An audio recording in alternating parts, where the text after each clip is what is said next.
बदलापूरमध्ये घडलेल्या अत्याचाराच्या घटनेनंतर काँग्रेसने दहीहंडी उत्सव साजरा न करायचा निर्णय घेतलाय। शहरातल्या सामाजिक संघटना आणि नागरिकांनी एकत्र येऊन हा उत्सव रद्द करण्याची मागणी केली होती आणि या दुर्दैवी घटनेला न्याय मिळावा अशी मागणी सर्व स्तरातून होतीये।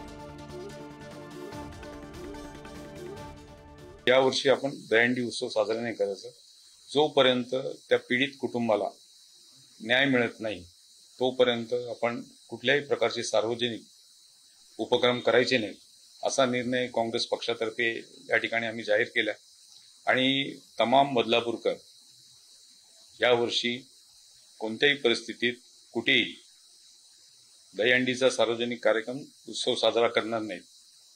कारण जी घटना घडली ती अतिशय दुर्दैवी अशी घटना म्हणावी लागेल। फक्त आता तुमच्या माध्यमातून एवढंच सांगावंसं वाटतं की त्या पीडित कुटुंबाला लवकरात लवकर न्याय मिळावा।